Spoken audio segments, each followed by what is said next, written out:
Hello students, this is Hardik sir, and today we will be starting our third chapter, our changing earth, from standard 7 geography. So as per the title itself, we understand our changing earth. So as you can see the word changing, do you really agree that the earth keeps changing or not? That can be the question for all of us. So how does it change?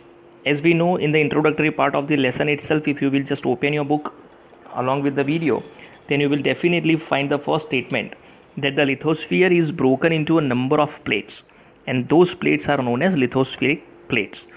So you will be surprised to know that these plates move around very slowly. Means whatever the plates we have, there are altogether 20 plates which we are going to see. So there are all these plates have a very slow movement, just a few millimeters each year. It means it keep on moving. They keep on moving, but a very few millimeters a year. So it's not observed directly. So that's what we are going to see with the lesson. So first, on the first page you will find the activity, as you can find here. So if you have opened your book, then please just go through this same activity. Don't do it at home without the observation of your parents or guardian. Take a small colored paper palette and put it in a beaker. So here you can find that paper and also a beaker. So in this part you will find that there is a heat given from the below side. So in a beaker half filled with water, and place that beaker on a tripod stand and heat it. So the heat will be given to it, and as the water will be heated, means when the water warms up, you will observe that the paper palette is moving upward along with the warm layers. So with the warm layers, this paper palette will be moving upward and then sinks back along with the cooler layers. So when there will be cooler layers, it will sink back. So it means that it keeps on moving, and the molten magma inside the earth moves in the similar manner. So because of this molten magma only, because of the heat is generated, as in this scenario, in this practical, you will find that this particular paper palette keeps on moving. By the same way, the tectonic plates also keep on moving, but a few millimeters a year. So how does it look like? So the molten magma you can see here. Okay, so this is the part of the core. Here you can find the mantle and the thinnermost layer, the uppermost thin layer, that is the crust. So this crust keeps on moving, but a few millimeters a year, which cannot be observed directly. So we have these two movements of earth here, as you can find with the flowchart from your textbook only. So there are two types of main forces. We have studied about the motions of the earth in the 6th standard last year. You have already completed that part. Now we are going to study about the movements. So we have two types of movements, that is endogenic forces and exogenic forces. Endogenic forces consist of two types of forces, that is sudden forces and dystrophic forces. Dystrophic forces is related with something like building of mountains, which we have already studied in 6th standard. We have also studied different types of mountains. You can just recall, we have studied fold mountains, we have studied block mountains, even volcanic mountains. We have completed those parts. Now what are the sudden forces? So endogenic forces also include sudden forces like earthquake, volcano and landslides. So these are the sudden forces. Because of the plate movements, because of the tectonic movements, some sudden forces are felt on the surface of the earth, and because of that only, sometimes new landforms are also formed. Here we will find with exogenic forces we have erosional and depositional forces. There are number of agents for exogenic forces like river, wind, sea waves and even the glacier, as you can find. So there are four different agents for erosional and depositional forces. So there are four agents of exogenic forces. Exogenic forces which occur on the surface of the earth, and endogenic are occur because of the movement in the interior of the earth. So this is all what we are going to study in the entire lesson. So this is the part of the introduction. The most important what we are going to study in this lesson, we are going to basically study about the endogenic forces and the exogenic forces. So endogenic forces, as we have seen, it consists of these two forces, and exogenic has erosional and depositional ways of the force, and it has four agents. They are river, wind, sea waves, and even the glacier. And because of that, we find some sort of changes on the surface of the earth. Means these both forces make some sort of changes on the surface of the earth, because earthquake definitely occurs below the surface of the earth, but it changes the surface. We find that there are some type of changes observed on the surface of the earth. So this is what we are going to see in the lesson. So let us start. So first, you have gone through this figure, you have understood because of this molten magma, as the heat was generated in this particular practical, you can find from here. So in the interior of the earth also we have the molten magma which keeps on floating continuously, and because of that only there are certain changes on the face of the earth. So it keeps on changing. So tectonic plates, as you can find here, there are number of plates given. The earth's crust is cracked, and the pieces of the earth's crust formed by the cracks are called tectonic plates. The plates are continuously moving. These plates have continuous movement, and this movement helps to form volcanoes. So volcanoes are majority found with these border areas. They are the borders of the tectonic plates.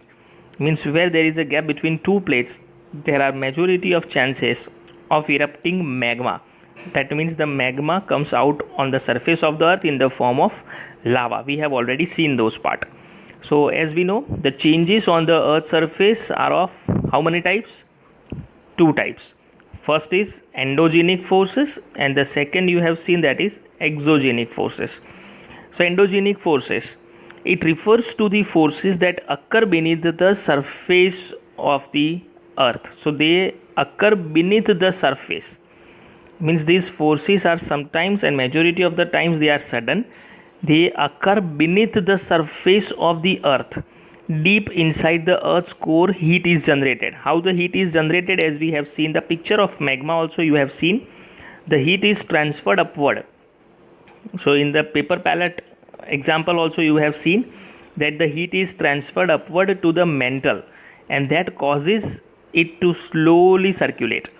So because of the heat which is transferred upward, the mantle keeps on circulating slowly. So as you can see in the same scenario again, if we go back, so the heat is generated from this layer to the upward, and because of that, this magma, the second layer below the crust, keeps on circulating slowly.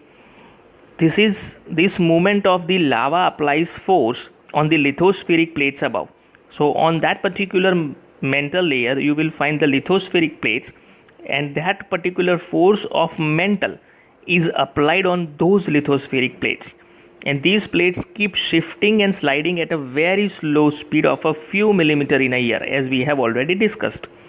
So because of this particular movement, it keeps on moving a few millimeter in a year in different directions, and the movement of these plates is called tectonic activity or the plate tectonics, which we have already studied in 6th standard. If you can recall the formation of fold mountains, we have seen the plate movements, convergence, divergence, conservative movement. We have already seen all those movements. So by the same way, when there is a movement, they are known as tectonic activity or plate tectonics. There are 20 lithospheric plates of different sizes, and these are commonly known as tectonic plates. They are commonly known as tectonic plates, as you can see. Endogenic forces cause. Now endogenic forces ultimately result into earthquake, tsunami, volcano, and these are the thing, and even sometimes the landslide. So earthquake, tsunami, and volcano, they are the major endogenic forces. So we will be studying first, that will be volcano, as you can find the same given first in your textbook also. A volcano, what is a volcano? Here you can find a volcanic eruption.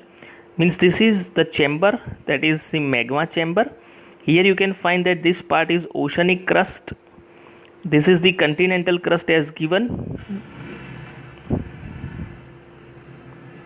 So here you can find the continental crust, and with the continental crust, when there is a movement, here you can find such arrows. Here it is given about the conservative movement, wherein because of the eruption of magma, this particular part is sunk below the another plate, and here you will find the eruption of magma in the form of lava.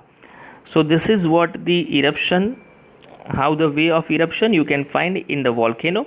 So that is, a volcano is an opening or a rupture in a planet's surface which allows hot molten rock.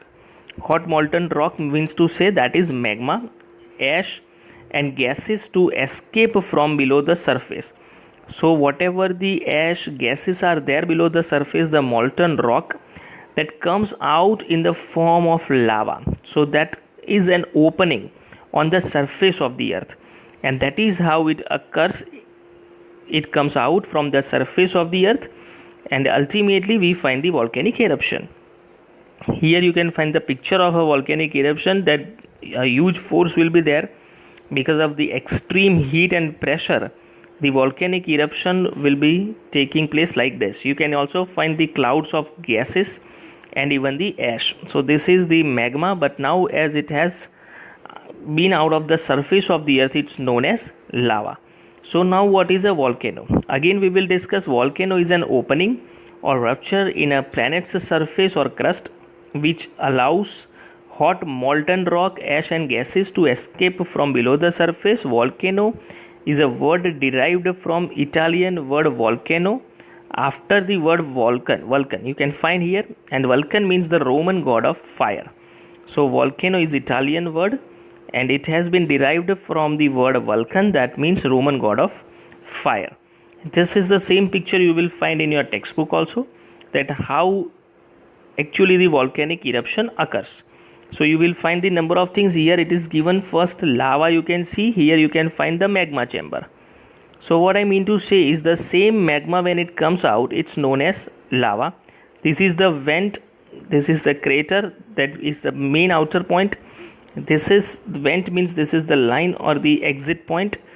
The same you can find crust and even the mantle. So gases and ashes, they are moved just like in this way. So there are a number of things you can study from this figure also. Everything will be pretty clear. If you have any query, any doubt, you can write in the comment section. With this picture you will find that what we are going to discuss the next. If you have all understood, that means you are on the correct way. If you have thought earthquake.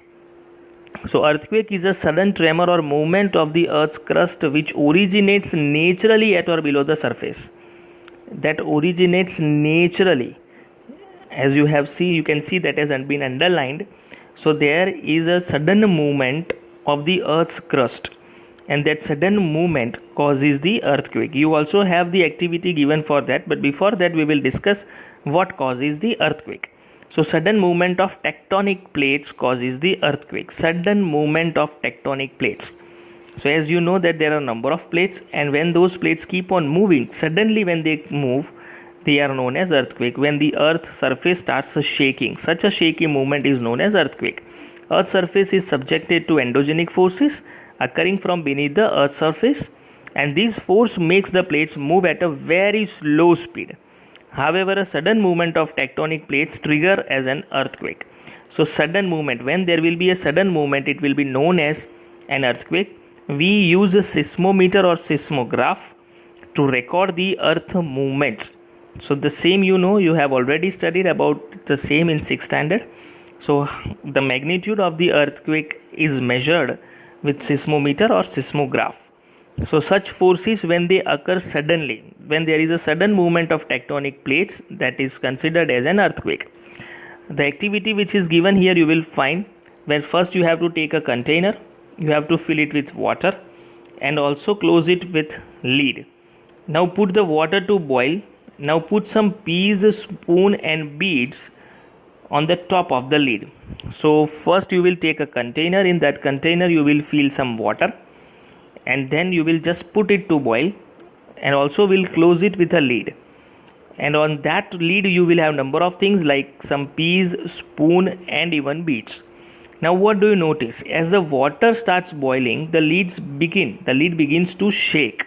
So when the water gets boiled, the lid which you have covered with, that lid will start shaking, and the things which you have put on the lid also vibrate, and such vibrating movement is known as earthquake.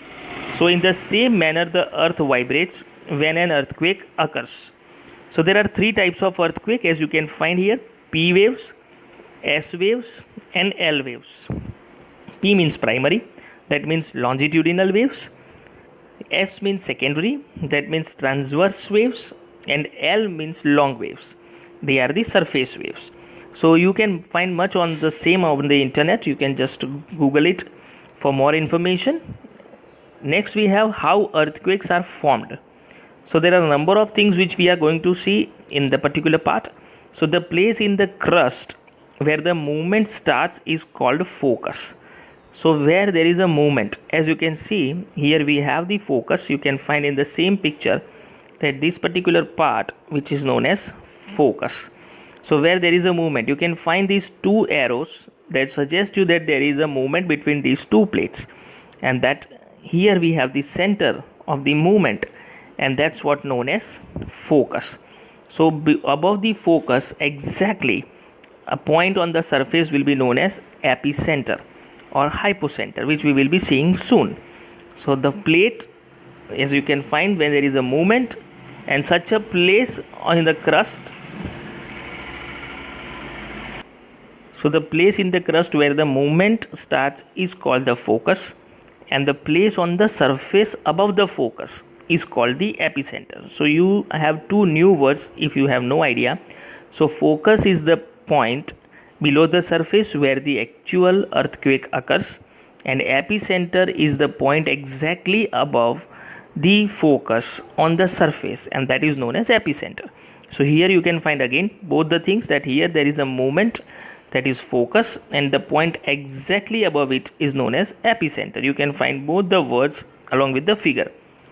Vibrations travel outwards from the epicenter as waves, as you can find that this is the epicenter. Here in this picture you will find this is the epicenter, and these are the waves which you can find in the direction, means they are followed in all the directions, and such waves are known as earthquake waves. Those are the vibrations that travel. Greatest damage is usually closest to the epicenter, and strength of the earthquake decrease away from the center. So this is, if this is considered as the center, so the greatest effect, greatest damage will be in the nearest part of the center. So as we will move farther from that particular place, there will be less magnitude, less damage of the earthquake. So it is the point of origin of the earthquake that is known as focus, and sudden movement occur deep below the crust or mantle. So these are the sudden movement which occur below the surface, means below the crust or even in the mantle, and that causes tectonic plates to move vigorously. Concentric shock waves generated from this point determines the extent of the damage. So what would be the damage, that depends upon the magnitude, which we will be seeing soon. So this is all we will be finding again with the same figure. So here you can find that this is the focus, exactly the point above the focus, that's known as epicenter. This is the plate boundary. You can find this plate has such movement and this plate is going in this moment. So such seismic waves, as you can find in the picture, they are created. So these are the things which actually occur beneath the surface of the earth, but we have some shaky movements on the surface of the earth. So it is the point on the earth surface which directly above the focus. So that is epicenter, that is directly above the focus.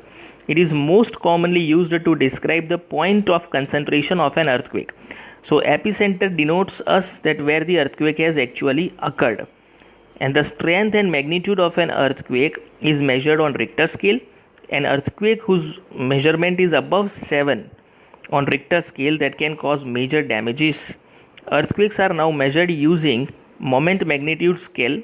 Simply we know it by magnitude scale, and this measures the size of seismic waves during the earthquake.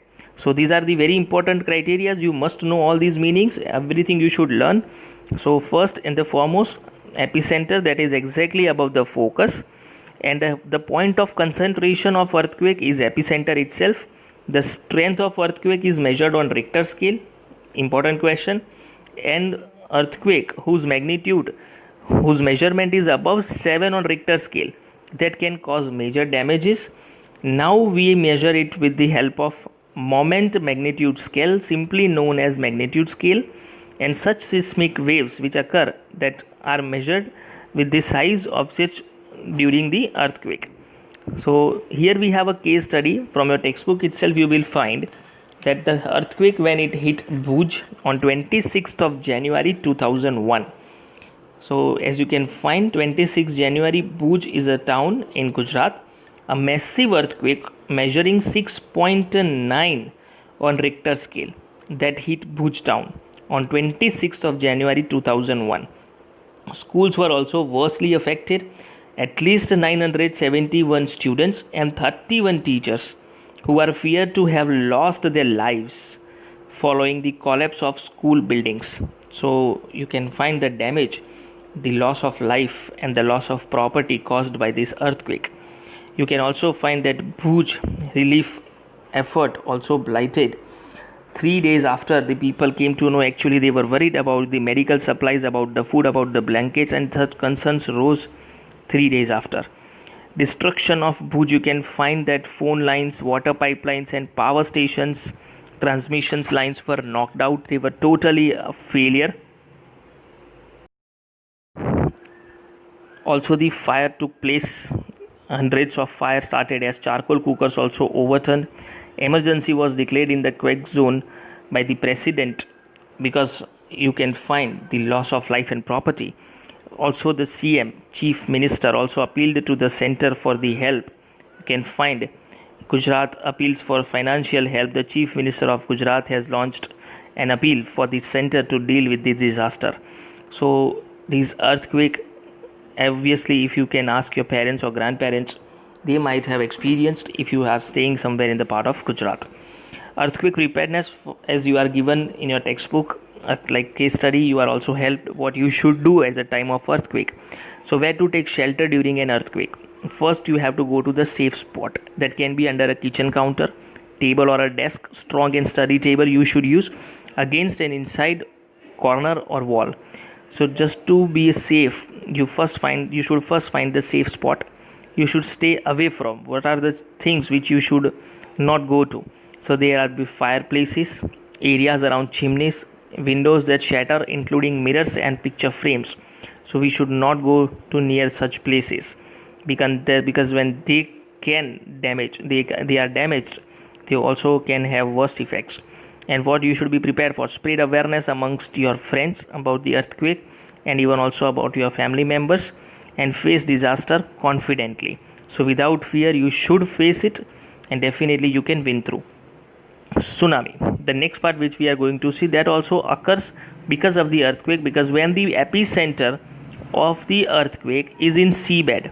So how does it occur? You can find in the same picture there is a plate movement, it is given. So here you will find that this is the seabed. So this particular color belongs to seabed. There is an upliftment of movement, as you can find in the arrow. There is a plate movement. So now what will be the scenario? This is the movement of water, as you can see, as the whole entire part is seabed. So this is whole sea, and that has a shocky or the huge tidal movement, as you can find. And such tidal movement, huge movement, is known as tsunami. So when the epicenter of the earthquake is in seabed, it causes the huge tidal waves. So it causes the huge tidal waves which could have devastating effect on seashore. So on seashore you will find the huge tidal waves, and such phenomena is known as tsunami, as you have seen in the same figure. So endogenic force we can summarize with this particular video. It occurs beneath the surface of the earth. To summarize, it occurs beneath the surface of the earth. It causes natural devastation and physical change in the earth's surface, like earthquake, volcanoes, and formation of mountains or valleys. So this is to summarize what we have already studied with the endogenic part. With the part 2, we will be starting with the exogenic forces, and what are its main agents. You can find they are the air and water, but we will be continuing it with the part 2. So keep reading, keep learning. Thank you so much.